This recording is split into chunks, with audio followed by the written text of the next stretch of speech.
Hello and welcome to Rando Tech Info and our review of the Mobvoi TicWatch Pro 3 Ultra. Almost 1 year ago, I reviewed the original TicWatch Pro 3 and at that time I declared it the Wear OS champ. At the time, it was the only watch running the Snapdragon 4100 chipset, which gave it a huge performance advantage over its fellow Wear OS competitors. Since then, some other stiffer Wear OS competition has arrived, including the Fossil Gen 6 series, which is also running the 4100 chipset, and Samsung has thrown their hat into the Wear OS ring with their latest offering, the Galaxy Watch 4. So today we're going to attempt to answer two questions. The first question is the TicWatch Pro 3 Ultra worth buying? And the second question is the TicWatch Pro 3 Ultra worth buying if you already have the original TicWatch Pro 3? The GPS version of the TicWatch Pro 3 Ultra is available starting today with an asking price of $299, which is the same price as the original Pro 3 when it was released last year. There's apparently also an LTE version of this watch on the way, but its date and price are yet to be announced. For your convenience, I will leave a link to view or purchase the watch down in the description. I don't get anything if you use the link. I'm just a nice guy. Thank you. At first glance, the Ultra seems very similar to the original TicWatch Pro 3, but if you look a little bit closer, there are some differences. Aesthetically speaking, the first thing you'll probably notice is there are some engravings in the bezel and the side buttons on the Ultra. This adds a bit of texture and replaces the smooth, glossy finish from the original. This is a subtle change, but I do like it. Perhaps less noteworthy, the tick marks around the edge of the bezel have also been changed from small vertical lines to small dots. Finally, the watch comes with a different strap. The original Pro 3 had a silicone strap with some hand stitching, which gave the appearance of it being a leather band. The Ultra just has a plain, albeit very comfortable, black rubber strap. I actually really like the strap on the original Pro 3, so I was sorry to see it go. The good news is you can replace the strap with any 22mm quick release watch strap. And the original Pro 3 watch strap can still be grabbed from Mobvoi's website for 20 bucks. A place where the hardware has definitely improved is with the feel of the side buttons. The buttons on the Ultra are nice and clicky, a welcome change to the mushy feeling buttons on the original. An internal compass has also been added to the Ultra, but strangely enough, there's no compass app on the watch out of the box, so you will have to download one from the Play Store. The Ultra also brings durability improvements by using Corning Gorilla Glass for its screen. If you saw my review for the original TicWatch Pro 3, I talked about how I managed to nick the screen in my first couple of weeks of use, so hopefully this upgrade will keep that little piece of history from repeating itself. Finally, perhaps the biggest hardware improvement on the Ultra is actually something you can't see: the heart monitor. The heart monitor on the Ultra can now detect an irregular heartbeat, such as AFib, and Mobvoi claims this more advanced monitoring can now allow you to also track your mental fatigue as well as your daily energy levels through the Tic Health app. More on that later. Other changes in the Pro 3 Ultra come in the way of software. There are new watch faces to be found, and some of the Tic apps have received visual upgrades. These upgrades could of course trickle down to the original Pro 3 at some point, however that had not yet happened at the time I made this video. Everything else about the Pro 3 Ultra will seem pretty familiar to you, assuming you are familiar with the original TicWatch Pro 3. With the exception of the added durability, the Ultra has the same bright and clear 1.4-inch AMOLED screen with an LCD display layered over the top. The second display provides significant power-saving benefits when the AMOLED display is not needed or in use, making the Tic 3 series the Wear OS battery life king. We will go into that more later in this review. Or if you're impatient, feel free to skip to that part of the review using the timestamps down below. As I mentioned earlier in the video, the look of the Pro 3 Ultra is very similar to its predecessor. And while I do like the minor changes that were made, the added markings to the outer bezel are a bit of a tease, as they give the impression that the bezel will rotate, which it doesn't, which is sad.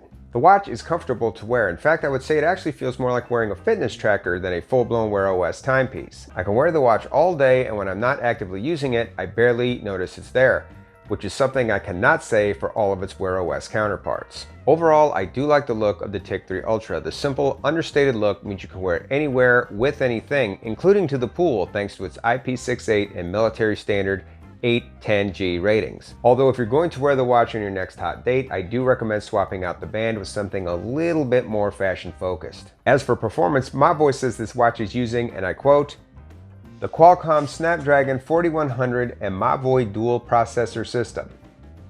Now, without going too far into the weeds on this, Mobvoi claims this is a customized version of the Snapdragon 4100 chipset that includes the main processors and an always-on coprocessor, and this coprocessor is what powers the LCD display and the watch while it's in its power-saving essential mode. Everybody got that?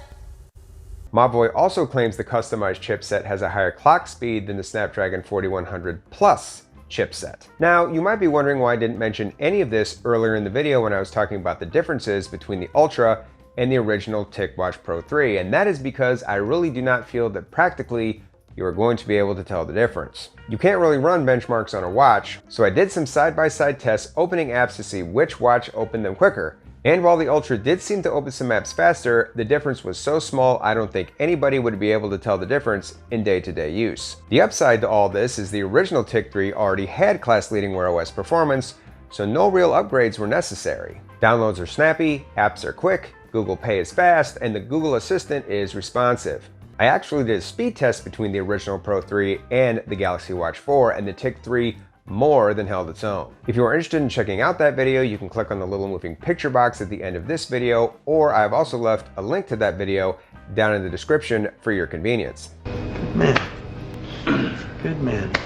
As far as UI goes, the Tic3 Ultra is running the latest version of Wear 2.0, which is the same as the original Pro 3 and the new Fossil Gen 6 series of smartwatches, which means the only watch currently running Wear 3.0 is still the Galaxy Watch 4. Google has stated that the TicWatch Pro 3 and presumably the Ultra will be receiving the Wear 3.0 update, but probably not until the later half of next year. Personally, I don't think this is a big deal. For the past couple of months when I haven't been using the Tic Pro 3, I've been using Wear 3.0 on the Galaxy Watch 4, and honestly, I'm not sure I like it any better. Wear 3.0 really just feels like Samsung's Tizen OS with the ability to download apps from the Play Store. By contrast, Wear OS on the Tic3 Ultra feels very stock, which is fine by me. You can even deactivate the Mobvoi launcher in favor of the stock Wear OS launcher, although my middle-aged eyeballs appreciate the larger icons the Mobvoi launcher provides. The interface is peppy and intuitive and includes the Google Assistant, which is something you will sacrifice with Wear 3.0 on the Galaxy Watch because the only assistant you can use with the Galaxy Watch 4, at least as of right now, is Bixby. Yeah. I'm actually not even sure how you can call the operating system on the Galaxy Watch 4 Wear OS. I mean, how can you have Wear OS without the Google Assistant? I always said that too. It's kind of ridiculous. Sorry if I got a little triggered there. Just calm down.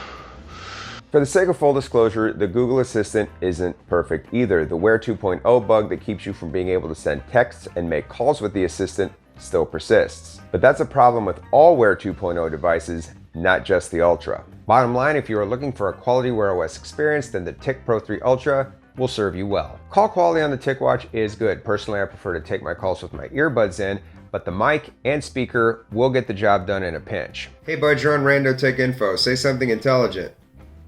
Something intelligent.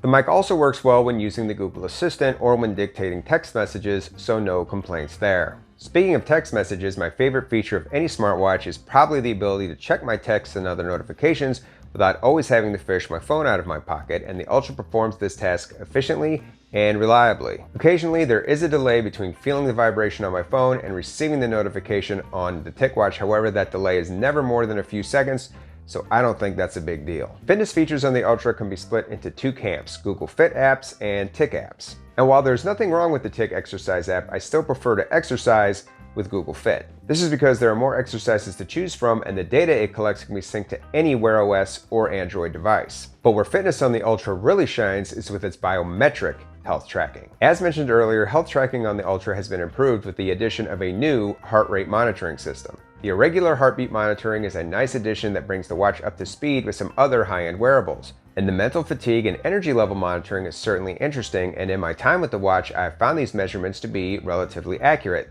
at least when compared to how I felt at the time the measurements were taken. I will continue to test the accuracy of these features and let you know my findings in a later video. And if you don't want to miss that video, you might want to think about subbing to the channel and hitting the little bell icon thingy. I can do that. Other health tracking apps on the Ultra include pulse monitoring, oxygen saturation, sleep tracking, and stress monitoring. The watch also comes out of the box with a new app called Tic Care, which lets you share your health information with your friends and family, assuming they also have Tic watches and Tic Care installed on them. You can use all the Tic health apps just using the watch, but if you really want to get the most out of them, you're also going to want to download the Mobvoi app to your phone. And fun fact, this app, along with the Wear OS app, can be downloaded from both the Google Play Store and the Apple App Store, so whether you have an Android phone or an iPhone, you can use this watch. When you look at all the fitness apps on the Ultra, they add up to be a competent health monitoring system that I do think will fit the needs of most people. Finally, let's talk battery life. Battery life on the Ultra is very good, especially when compared to other high-end Wear OS devices. Mobvoi claims the dual screen technology can give you up to 72 hours of battery life, and I find those claims to be accurate. In my nearly 1 year of use with the original Pro 3, I could top off the watch every morning while I was in the shower, and that would be enough to get me through the week, and that was without even using the power-sipping LED displays, since I personally prefer an always-on display. And since the battery capacity of the Ultra is the same as the Alpha Pro 3, I have no reason to believe that the battery life on this watch will be any different in the long term, unless of course the new health tracking features really burn through some power, but I have yet to notice that as an issue. As far as charging goes, the Ultra uses the same cable as the original Pro 3, which will pull about 1% of charge per minute. And while that isn't bad, it is a proprietary cable, which unfortunately means it's another cable you will have to deal with cluttering up your nightstand. So at the beginning of this video, we set out to answer two questions. The first question was, is the TicWatch Pro 3 Ultra worth buying? And I think the answer is yes. Yes, I think it is. The Pro 3 Ultra checks all the boxes you would expect on a flagship smartwatch. It's durable yet comfortable, has a great display, top-tier performance, a solid health tracking suite, and class-leading battery life, and while it's not cheap, it's priced appropriately compared to its competition. There's no rotating bezel or crown, and there's no Wear 3.0 on board yet, but I don't think that detracts too much from the overall experience. The second question we set out to answer was, is the TicWatch Pro 3 Ultra worth buying if you already own the original TicWatch Pro 3? And for most people, I think the answer is probably not. The look of the two watches, as well as their performance, is very similar. There are some additional features and improvements to be found on the Ultra, but unless you really feel like you need the additional health monitoring features the Ultra provides, you can probably give it a pass. Well, that's all the information I have for today about the TicWatch Pro 3 Ultra. If you do decide to pick up the Ultra, or if you already own the original TicWatch Pro 3, please feel free to leave your experiences down in the comments so we can all learn from each other and make more informed buying decisions. As always, I hope you found this video useful. Thanks for watching, and until next time, this is Rando Tech Info, signing out.